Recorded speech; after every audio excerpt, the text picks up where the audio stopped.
Chlorides of the period third elements, तीसरे period के elements के जो क्लोराइड्स हैं, आज इनकी कुछ प्रॉपर्टीज़ पे बात हो रही है। तीसरे पीरियड में हमारे पास एलिमेंट्स जो अब तक आपको याद हो चुके होंगे कि जिसमें sodium, magnesium, aluminium, silicon, phosphorus, sulphur, chlorine और आर्गन शामिल है। तो जो एलिमेंट्स हैं वो यहाँ पर आप देख रहे हैं, सोडियम है और सोडियम का जो क्लोराइड बनता है वो है NaCl। सोडियम का ये क्लोराइड बनता है।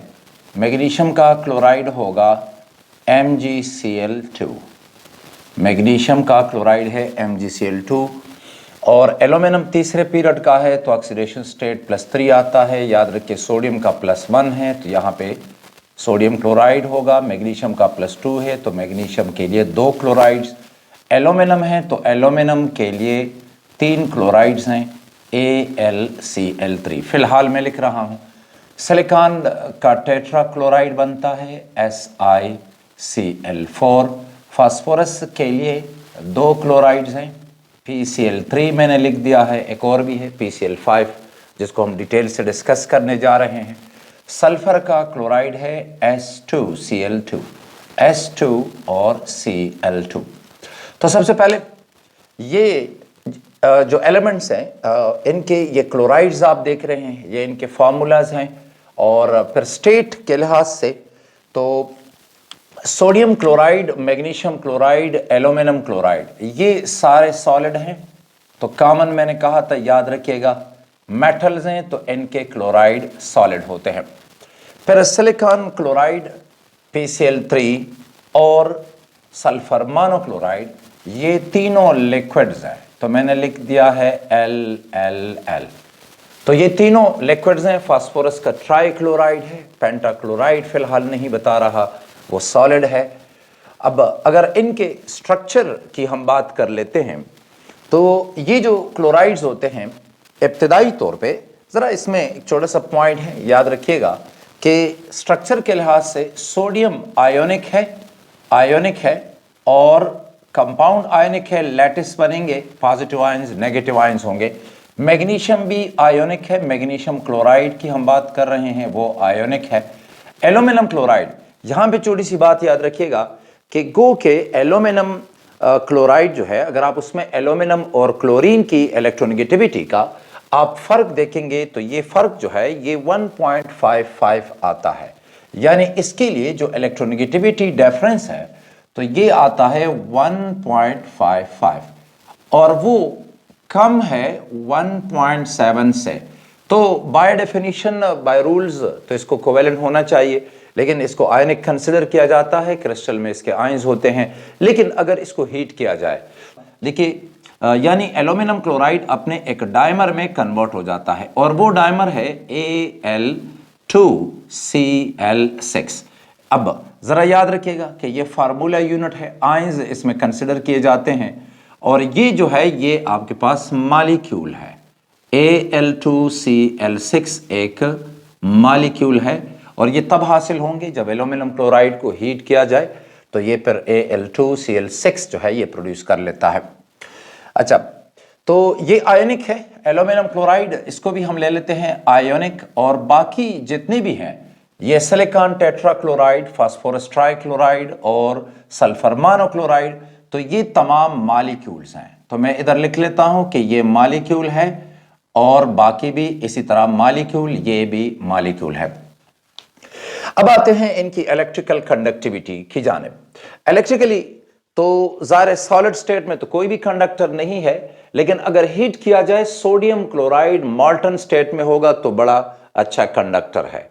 मॉल्टन स्टेट में ये गुड कंडक्टर है। मैग्नीशियम क्लोराइड को हीट किया जाए, मेल्ट कर लें तो ये एक अच्छा कंडक्टर है मॉल्टन स्टेट में। एल्यूमिनियम क्लोराइड बड़ा पुअर कंडक्टर है और अक्सर इसको बुक्स में नॉन कंडक्टर लिख लिया जाता है। मैं यहाँ पे पुअर कंडक्टर लिखूंगा। और ये जो 3 है, सिलिकॉन टेट्राक्लोराइड, फास्फोरस ट्राइक्लोराइड और सल्फर मोनोक्लोराइड, चूंकि मॉलिक्यूल्स हैं तो कोई आयंस नहीं है, कोई चार्ज नहीं है, तो ये नॉन कंडक्टर होते हैं। तो इलेक्ट्रिकल कंडक्टिविटी मैं लिख लेता हूं कि लिक्विड स्टेट में, एल आप देख रहे हैं लिक्विड स्टेट में, तो ये है गुड इलेक्ट्रिकल कंडक्टर है, ये भी है, और इसी तरह ये भी गुड इलेक्ट्रिकल कंडक्टर है। ये पुअर कंडक्टर है और इसे आप नॉन कंडक्टर लिख सकते हैं। और ये जो है ये सारे जो है तीनों ये नॉन कंडक्टर होते हैं। तो जनरल एक चीज है कि इब्तदाई तौर पे 3 सॉलिड हैं, बाकी 3 लिक्विड हैं। इब्तदाई तौर पे 3 आयनिक हैं, बाकी 3 मॉलिक्यूल्स हैं। इब्तदाई तौर पे ये 2 कंडक्टर हैं, ये पुअर है, और बाकी नॉन कंडक्टर्स हैं। अब आते हैं हम इनके मेल्टिंग और बॉइलिंग पॉइंट्स की जानिब। क्लोराइड्स का मेल्टिंग पॉइंट और बॉइलिंग पॉइंट, तो देख लीजिए हम शुरुआत कर लेते हैं सोडियम क्लोराइड से। सोडियम क्लोराइड का मेल्टिंग पॉइंट ज्यादा होता है। हम कंसिडर करेंगे मेल्टिंग पॉइंट्स का ज्यादा है, फिर मैग्नीशियम क्लोराइड है उसका भी ज्यादा है, क्योंकि ये आयनिक हैं तो ज़ाहिर इनके मेल्टिंग पॉइंट ज्यादा होंगे। और फिर ये जो आप देख रहे हैं ये मॉलिक्यूलर हैं तो इनके मेल्टिंग पॉइंट कम होते हैं। अब अगर मैं इनके इस वक्त बॉइलिंग पॉइंट का जिक्र कर रहा हूं कि अगर बॉइलिंग पॉइंट है तो सोडियम क्लोराइड का तकरीबन कोई 1465 1465 डिग्री सेंटीग्रेड, तो तकरीबन ये आएगा 1400 तो 1060 जो है यानी 1460 तकरीबन यहां तक आ जाता है। फिर मैग्नीशियम क्लोराइड है तो वो इससे थोड़ा कम बनता है, कोई 1418 डिग्री सेंटीग्रेड, तो 1400 है तो थोड़ा सा मैंने ज्यादा कर दिया कि ये 1418 डिग्री सेंटीग्रेड यहां पे। अच्छा, फिर एल्यूमिनियम क्लोराइड है तो चूंकि इसका आप जानते हैं कि ये इस तरह आयनिक नहीं है, जैसे मैंने इलेक्ट्रोनेगेटिविटी डिफरेंस बता दी है, तो ये ज्यादा मॉलिक्यूलर रुझान इसका है। इसको अक्सर इंटरमीडिएट लेकिन स्ट्रिक्ट रूल्स में आप इसको मॉलिक्यूल ही लेंगे।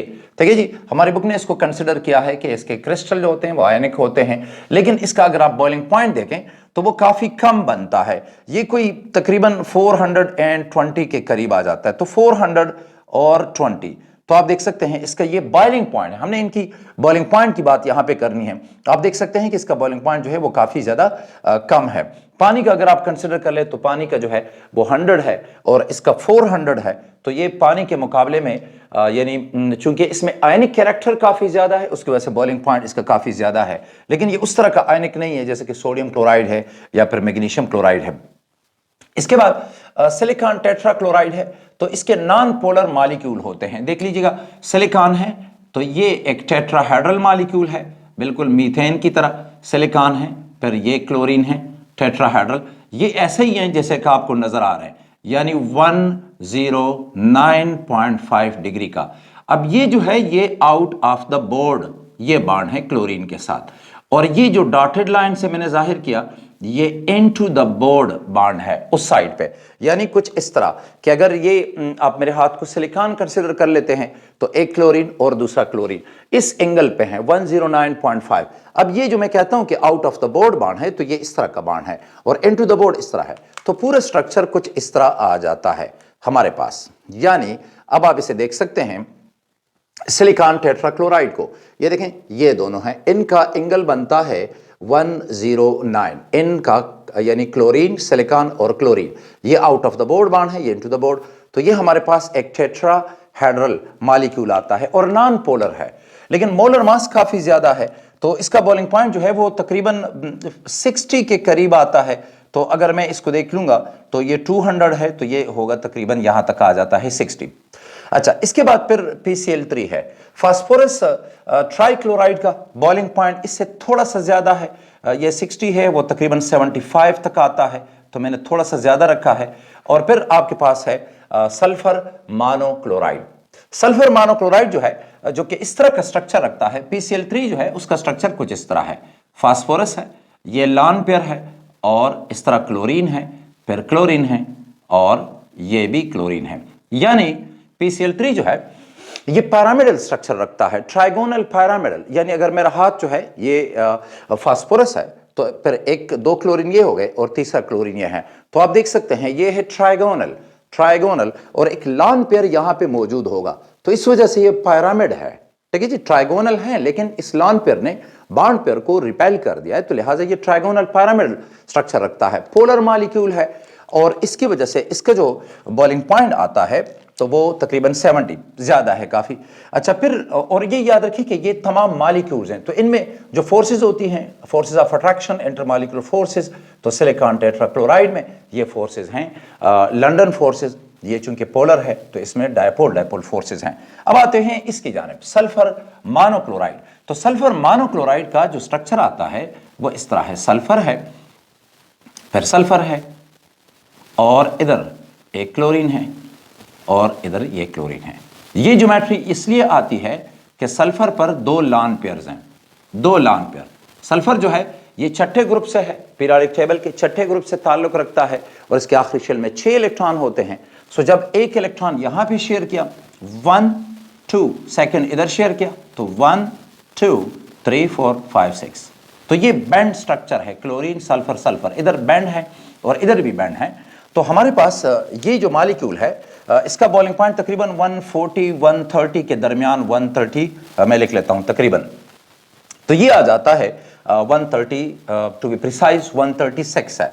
अब मैं इन बॉइलिंग पॉइंट के जो बॉइलिंग पॉइंट्स हैं मैं इनको कनेक्ट कर लेता हूं। तो सोडियम क्लोराइड, और फिर यह है मैग्नीशियम क्लोराइड, और इसके बाद फिर एल्यूमिनियम क्लोराइड है। तो एल्यूमिनियम क्लोराइड ये कुछ इस तरह तकरीबन आ जाता है हमारे पास ये, और फिर इस तरह ये आएगा, ये इंक्रीज है, और ये एक और इंक्रीज आ जाता है यहां पर। तो मैं लेबल कर लेता हूं, यह है सोडियम क्लोराइड, फिर इसके बाद मैग्नीशियम क्लोराइड है MgCl2, ये है एल्यूमिनियम क्लोराइड AlCl3, ये जो आप देख सकते हैं सिलिकॉन टेट्राक्लोराइड SiCl4, फिर इसके बाद है फास्फोरस का ट्राइक्लोराइड, और इसके बाद है सल्फर का। थोड़ी सी बात कर लेते हैं फास्फोरस पेंटाक्लोराइड की। फास्फोरस पेंटाक्लोराइड एक सॉलिड कंपाउंड है, और अपने सॉलिड स्टेट में ये इस तरह होता है, 2 आयंस हैं, एक ये वाला आयन है जो कि टेट्राहेड्रल है, 4 क्लोरीन अटैच हैं फास्फोरस के साथ, और दूसरा आयन जो है ये है PCl6, ये ऑक्टाहेड्रल आयन है। अब 2 आयंस हैं, पॉजिटिव आयन और नेगेटिव, ये बाउंड है थ्रू आयोनिक बॉन्ड, ये सॉलिड स्टेट में है। अगर इसे हीट किया जाए, यानी ये वेपर स्टेट में अगर चला जाए, तो फिर हमारे पास ये बना देगा PCl5। अब PCl5 वेपर स्टेट में, नोट कीजिएगा मैंने एक G लिख दिया है, वेपर फेज में ये फिर मॉलिक्यूल है, यानी इस वक्त हमारे पास ये आयोनिक कंपाउंड है सॉलिड स्टेट में, यानी ये है आयोनिक, ठीक है जी, N सॉलिड स्टेट। जब सॉलिड है तो आयोनिक है, लेकिन जब गैसियस स्टेट में चला जाता है तो फिर ये एक मॉलिक्यूल होगा, यानी एक कोवेलेंट कंपाउंड है, मॉलिक्यूल है, तब ये वेपर फेज में जब होगा। तो PCl5 इस लिहाज से कॉम्प्लिकेटेड है, ये सबलाइम हो जाता है, सॉलिड कंपाउंड है, थोड़ा सा गर्म कर लें तो ये सबलाइम होगा, गैसियस स्टेट में जाएगा। सॉलिड स्टेट में ये आयनिक कंपाउंड है, लेकिन गैसियस स्टेट में फिर ये एक मॉलिक्यूलर कंपाउंड है PCl5, ट्राइगोनल बाय पिरामिडल इसकी ज्योमेट्री है। अब इन क्लोराइड्स की सॉल्युबिलिटी इन वाटर, जब इन क्लोराइड्स को पानी में डाल दिया जाए तो इब्तदाई जो 2 हैं, यानी सोडियम क्लोराइड और मैग्नीशियम क्लोराइड, तो ये पानी में जाके तो पानी के साथ कोई रिएक्शन नहीं करते, पानी में ये आयोनाइज हो जाएगा। देख लीजिएगा कि सोडियम आयंस हैं एक्वा स्टेट में चले गए, और क्लोराइड आयंस हैं ये भी एक्वा स्टेट में आ गए हैं। मैग्नीशियम क्लोराइड भी ऐसे ही करता है, ये देखें, मैग्नीशियम क्लोराइड को पानी में डाल दीजिए तो ये आयोनाइज होगा, मैग्नीशियम आयंस आएंगे और क्लोराइड आयंस आ जाते हैं, यानी इनकी डिसोल्यूशन होके आयोनाइजेशन हो जाती है, कोई हाइड्रोलिसिस नहीं होती, मतलब hydrolysis means they don't react with water. तो ये जो इब्तिदाई 2 हैं तो इनकी आयोनाइजेशन होती है, कोई हाइड्रोलिसिस नहीं होती, लेकिन ये बाकी जितने भी हैं तो इनकी हम बात करेंगे, इनकी हाइड्रोलिसिस हो जाती है, यानी ये रिएक्शन करते हैं पानी के साथ। जैसे देखिएगा एल्यूमिनियम क्लोराइड को अगर आप पानी में डालते हैं तो एक कॉम्प्लेक्स आयन ये प्रोड्यूस करता है जो कि हेक्सा एक्वा एल्यूमिनियम 3 है, यानी कुछ इस तरह का आयन है। यह है एल्यूमिनियम है, यह एल्यूमिनियम, इसके साथ हेक्सा एक्वा, यानी 6 वाटर के मॉलिक्यूल हैं, कोऑर्डिनेट कोवेलेंट बॉन्ड बनाया है। ये हमारे पास है hexa aqua aluminium 3, oxidation state aluminium का 3 है और ये डिजॉल्व फॉर्म में रहेगा। इसके साथ फिर क्लोराइड हैं जो कि जब आयोनाइजेशन हो गई तो क्लोराइड पानी में मौजूद है, उसकी कोई हाइड्रोलिसिस नहीं होती, ये है क्लोराइड आयंस। अब जो हेक्सा एक्वा एल्यूमिनियम 3 है ये स्टेबल नहीं है, मतलब एल्यूमिनियम का +3 एल्यूमिनियम का, तो इसका जो पोलराइजेशन पावर है वो काफ़ी ज़्यादा है, तो लिहाजा ये एक और आयन में कन्वर्ट हो जाता है। यानी इस तरह का आयन होगा, एल्यूमिनियम है, इसके साथ 5 वाटर के मॉलिक्यूल रह जाते हैं, एक हाइड्रॉक्सिल ग्रुप होगा, ये वाटर को तोड़ देता है और इस तरह हमारे पास अब इसका स्टेट आएगा +2। नोट कीजिएगा कि एक वाटर को इसने तोड़ दिया तो अब हमारे पास ये हाइड्रोजन आयंस आ गए हैं। तो मैंने जो कहा था कि इनकी हाइड्रोलिसिस होती है, तो सिंपल वर्ड्स में आप लिख सकते हैं कि एल्यूमिनियम क्लोराइड पानी के साथ रिएक्शन करके तो ये प्रोड्यूस कर लेगा हाइड्रोजन आयंस, क्लोराइड आयंस, और ये वाला एक आयन है जिसमें पेंटा एक्वा है और एक इसमें OH ग्रुप यानी हाइड्रोक्सो मौजूद है। तो हाइड्रोक्सो है और पेंटा एक्वा एल्यूमिनियम 3 ऑक्सीडेशन स्टेट। तो हमारे पास ये भी स्लाइटली एसिडिक सोल्यूशन होगा और ये एसिडिक सोल्यूशन जो है वो इस वजह से है कि हाइड्रोजन आयन मौजूद हैं, तो ये एसिडिक सोल्यूशन आता है। इसके बाद फिर सिलिकॉन टेट्राक्लोराइड है, तो ये वाटर के साथ काफ़ी तेज़ी के साथ रिएक्शन कर लेता है और प्रोड्यूस करता है एक एसिड जिसको हम कहते हैं सिलिकिक एसिड, SiOH4। यह है सिलिकिक एसिड जो कि पानी में डिजॉल्व फॉर्म में रहेगा और साथ साथ बाकी आप इसके यानी जब OH इसने ले लिए तो H आयंस इसके रह गए और क्लोराइड उसके, तो आप इसको HCl लिख सकते हैं जो कि सोल्यूशन में HCl है लेकिन आयोनाइज फॉर्म में रहेगा, हाइड्रोजन आयंस होंगे और क्लोराइड आयंस। तो ये भी स्ट्रांगली एसिडिक सोल्यूशन आता है हमारे पास। फिर फास्फोरस का ट्राइक्लोराइड है और H2O के साथ मिलके तो ये प्रोड्यूस कर लेता है फास्फोरस एसिड H3PO3। ये डिजॉल्व फॉर्म में रहेगी और साथ साथ हाइड्रोजन आयंस हैं और क्लोराइड आयंस हैं। इसको आप HCl लिखना चाहें तो भी ठीक है, लेकिन अगर आप इसको H आयंस और क्लोराइड आयंस लिखते हैं तो भी सही है। तो ये हमारे पास है HCl। फिर इसके बाद फास्फोरस पेंटाक्लोराइड है, वो भी पानी के साथ बड़ा, इन दोनों के बड़े वायलेंट रिएक्शन होते हैं। ये भी काफ़ी फास्ट रिएक्शन है, ये बड़े वायलेंट रिएक्शन है। PCl5 वाटर के साथ रिएक्शन करके बना देता है H3PO4, फास्फोरिक एसिड बना देगा और इस केस में भी HCl जो है उसके इन दोनों केसेस में HCl की मिकदार काफ़ी ज़्यादा होती है, लिहाजा फ्यूम्स के फॉर्म में यह आ जाता है। ये दोनों बड़े स्ट्रांगली एसिडिक सोल्यूशन है, ये भी काफ़ी स्ट्रांगली एसिडिक है, लेकिन यहाँ पे HCl के फ्यूम्स भी हमारे पास आ जाते हैं।